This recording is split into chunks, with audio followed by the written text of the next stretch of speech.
Morning Shri शिवाय नमस्तुभ्यम। मैं निशा शालू blog से मैं शालू आप सबका स्वागत करती हूँ। आप सब कैसे होंगे? आई होप आप अच्छे ही होंगे। मौसम तो इस समय अच्छा ही चल रहा है, बारिश का ठंडा ठंडा सा, बीच बीच में धूप भी कर देता है, चिलचिलाती गर्मी। राइट, हमारे तरफ तो ऐसे ही हो रहा है। 5 मिनट बारिश होती है और फिर उसके बाद 5 मिनट भी नहीं होती बॉस, मतलब बारिश हुई और 10-20 कदम चले, बारिश बंद, उसके बाद 10-20 कदम और चलिए तो पूरी जो रोड गीली होती है ना वो भी सूख जाती है। तो समझ सकते हैं बारिश कैसी हो रही है, और धूप भी कड़ाके की हो रही है, तो उसकी तो बात ही मत करिए। आई थिंक इस लगभग हर एक एरिया में होगा, क्योंकि मेरे कुछ फ्रेंड्स और कुछ रिलेटिव्स हैं, उनसे बात होने से पता चल रहा है अरे ये तो हमारे तरफ भी हो रहा है, अरे ये तो हमारे तरफ भी हो रहा है। तो इसलिए मैं बोल रही हूँ नई छठ की हार्दिक शुभकामनाएं। इसे लोग हल छठ भी कहते हैं, हर छठ की भी हार्दिक शुभकामनाएं, क्योंकि जिसकी तरफ जो भी कहते हैं उसका हर चीज़ का सम्मान हमें करना चाहिए। मराठी लोग भी आज के दिन कुछ ऐसा ही मनाते हैं, उन्हें क्या कहते हैं ये मुझे आइडिया नहीं, उसके लिए मैं माफ़ी चाहूँगी। एनीवे, आप सब क्या तैयारी हो गई है हर छठ की? क्यों कि कंफ्यूज हैं कि आज है या कि कल है? कल भी है और आज भी है। आज सारा दिन के लिए है और कल जो है सुबह 7:20 तक ही है, इसलिए आप लोग आज ही रहोगे। है राइट? अधिकतर जिन्हें पता है, जिन्हें नहीं पता है तो वो तो कभी भी रह सकते हैं। मतलब लोग आज ही रहेंगे बेसिकली, और लोग का पता नहीं कब रहेंगे। साक्ष हमारे थोड़ा सा आप सबकी तैयारी हो चुकी होगी।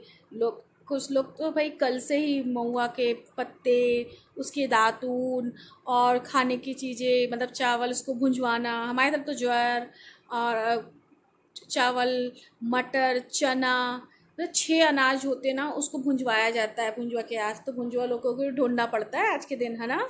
आप लोग की तरफ भी ऐसे ही होता है अगर? राइट। हम क्यों मनाते हैं, किस लिए मनाते हैं और कब मनाते हैं और और क्यों? राइट, तो आइए इस पे बात चर्चा करते हैं हम लोग। हर छठ जो है हम लोग भगवान कृष्ण जी थे, उनके बड़े भाई बलराम जी, उनके जन्म उत्सव के तौर पे मनाते हैं। माताएं अपने पुत्रों की लंबी आयु के लिए ये व्रत रखती हैं। सुबह से सारा दिन वो व्रत रखती हैं, और सब जगह का अपने घर का अपना प्रचलन है, अपनी मान्यताएं हैं। कुछ लोग खा लेते हैं, पूजा करने के बाद अनाज भी खा लेते हैं। कुछ लोग हैं कि जोता बोया खाते हैं, मतलब कि जो जोता नहीं जाता, मतलब कि जो खेत में बोया नहीं जो मतलब कि हल नहीं चलाया जाता, जैसे हल छठ करते हैं ना। हल छठ इसलिए क्योंकि जो बलराम जी थे ना, वो हल का उनका वो था, जैसे सबका होता है ना त्रिशूल, गदा। हनुमान जी का जैसे गदा है, तो उसे बलराम जी का जो था वो हल लेके चलते थे, तो ये हल उनका है। इसलिए हल से जोता हुआ चीज़ है वो लोग नहीं खाते। जैसे फसैल का चावल खा लेंगे, सिंघाड़ा खा लेंगे, क्योंकि वो पानी के अंदर होता है ना, उसे हल से नहीं जोता जाता, इसलिए उसे खा सकते हैं। और कुछ लोगों के अनाज खाते थे, जैसे मेरी मौसी का तो वो पूजा करने के बाद अनाज खा लेते थे, मॉम लोग नहीं खाती थी। तो सबके अपने अपने घर की रीति रिवाज हैं, सबके अपनी अपनी मान्यताएं हैं, सबके अपनी अपनी मतलब जिसके घर में जैसा प्रचलन चला आया है तो वैसे से चल करते आए हैं। ठीक है, तो ये कृष्ण भगवान जी के जो बड़े भाई थे बलराम जी, वो ठीक उनसे 2 दिन पहले हुए थे, और ठीक उनके 2 दिन बाद कृष्ण भगवान जी हुए थे। मतलब कि जब राखी होती है, राखी तो सबको पता होती है राइट, राखी के ठीक 6 दिन बाद ही होते हैं ये, मतलब कि बलराम जी का जन्मदिन होता है, मतलब छठ, जैसे हल छठ या ललाई छठ कहते हैं। तो छठ से आपको समझ में आ रहा है कि छठ तिथि जो होती है छठ होती है। जैसे हम जन्माष्टमी मनाते हैं ना कि जन्माष्टमी, तो अष्टमी तिथि होती है, वैसे उनका भी तिथि होती है। जैसे अब हम लोग इंग्लिश की मानते हैं तो इसलिए लोगों को नॉलेज नहीं है। तो ठीक उसके क्या कहते हैं आपके राखी के ठीक 6 दिन बाद, मतलब आप लोग माइंड में, जैसे जिसको मुझे भी पहले नहीं पता था, मुझे भी किसी ने बताया कि ठीक जन्माष्टमी के 6ठे दिन पड़ता है ललाई छठ। तो हमारे यूपी में तो इसे ललाई छठ कहते हैं, कुछ जगह से हल छठ भी कहते हैं। जैसे हमारे यूपी में तो प्रॉपर इसे ललाई छठ ही नाम से बुलाते हैं। बस हो सकता है कि पूजा करने का तरीका अलग हो, लगभग में चीज़ें भी चढ़ती है वैसे ही सेम, कुछ कुछ डिफरेंस हो सकता है, बट हमारे तरफ तो ललाई छठ ही कहते हैं। यूपी में तो प्रॉपर हर जगह ललाई छठ कहते हैं। हल छठ तो आपके जैसे नोएडा दिल्ली साइड में हल छठ कहते हैं और ये चीज़ें हैं।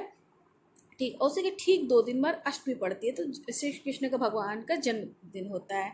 आप लोगों ने देखा होगा जब हम लोग ने श्री कृष्ण आता था सीरियल, तो उसमें कृष्ण भगवान से पहले वहाँ पे बलराम जी रहते हैं, उनका पैर छूने जाते हैं राइट।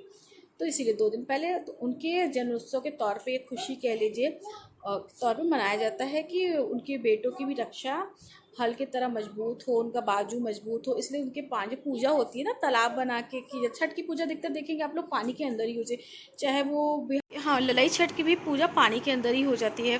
उसमें मतलब कि वो लगा के और एक हाथ से गांठ में उसी में चढ़ाया जाता है बच्चों के मतलब कि बच्चे उसकी कॉर्नर कॉर्नर पे क्या कहते हैं आपको, कुल्हड़ में, मिट्टी के कुल्हड़ में और चीनी के कुल्हड़ भी चढ़ाया जाता है, महुए के पत्ते में भी चढ़ाया जाता है, उसी के कॉर्नर में 6 सब चढ़ाया जाता है। और उसी जो पानी तालाब बनता है उसी के अंदर बच्चे के टॉयज़ डालते थे कि बच्चे की मतलब टॉयज़ जो है उसको सपोर्ट करे, हिम्मत दे, इस तौर पे मतलब ये मान्यताएं हैं, ठीक है। और उसी पानी से बच्चे का फिर फेस वॉश कर मतलब धुलाया जाता है कि मतलब उसका पानी नहीं प्रसाद है, अमृत है, मतलब हमारे बच्चों को हल की तरह शक्ति मिले, जितना वो मजबूत होता है ना खेत के, तो उससे बाजू मजबूत हो, ताकतवर हो। तो हम लोग की जो दादी दीदी लोग रहती थी ना, तो हम लोगों का भी मुँह धुला दिया करती थी कि ये सबके लिए होता है। तो ऐसे पूजा की जाती है। इसमें मतलब अनाज 6 प्रकार के अनाज चढ़ते हैं, ठीक है। और कुछ लोगों की मान्यता ये है कि ये सीता माता ने भी अपने बच्चों के लिए लव कुश रखा, मगर मेरे नहीं समझ में आता कि सीता जी जो है वो तो बलराम जी के पहले युग में हुई थी, तो ये तो मुझे नहीं समझ में आता, पता नहीं कैसे क्या है, कुछ लोगों की मान्यता है ये।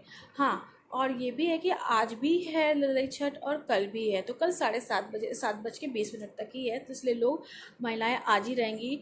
और ये हर वो महिलाएं रहती हैं मतलब जिनको पुत्र होता है, ये पुत्रों के लिए होता है अधिकतर, बेटों के, जिनको बेटे होते हैं ना उनके लिए व्रत रखे जाते हैं, उनकी लंबी आयु के लिए। और इस पूजा को ना लगभग हर मतलब रहती ही हैं हर यूपी में। और इसे विशेषकर हर सुहागन औरत करती है, विडो भी कर सकती है, मतलब पूजा तो नहीं कर सकती शायद, मगर सब चढ़ा सकती हैं। और इसमें खाने का मैंने बता ही दिया आप लोगों को, टाइमिंग क्या है, क्यों मनाया जाता है, कितनी तिथि को होता है, किस लिए होता है, लगभग हमारी सारी बातें मैंने बता ही दी आप लोगों को। आई होप आप लोगों को मेरा ये समझ में आया होगा। मेरा ये प्रयास है कि मैं आपको ऐसे इन्फॉर्मेटिव वीडियो और दे सकूँ। और मुझे भी थोड़ा सा कम समझ मालूम है, बट मैंने पूरी कोशिश की अपनी तरफ से, जितना मुझे मालूम था, जितना पता कर सकी थी उतना मैंने बताया। रही बात मेरी ललाई छठ की, तो पता नहीं क्यों मेरा कुछ ना कुछ अड़ंगा लगा रहता है, देखिए क्या होता है। आई होप, आई विश सब कुछ अच्छा जाए। और आप सबको हार्दिक हार्दिक हार्दिक शुभकामनाएं ललाई छठ की, हल छठ की, जिसके जो भी बोला जाता है, सब लोग अच्छे से मनाइए और अच्छे से अपने बच्चों को खूब खिलाइए पिलाइए, स्वस्थ रहे सब बच्चों की। भाई मेरा भी बेटा है, तो हर बच्चे का, हर माँ चाहती है कि उसका बेटा दीर्घ आयु हो, बलवान बने, ताकतवर, खूब पढ़े लिखे और आगे चल के माता पिता का नाम रोशन करे। क्योंकि मैं भी, हर माँ चाहती है, कोई भी हो, चाहे बेटा हो चाहे बेटी, हर कोई चाहता है, राइट। तो आई होप आपको मेरा वीडियो अच्छा लगा, please like and subscribe. Thank you so much जो भी लोग मेरा वीडियो देखते हैं, माय फैमिली, क्योंकि जो देखते फैमिली ही तो है ना बॉस।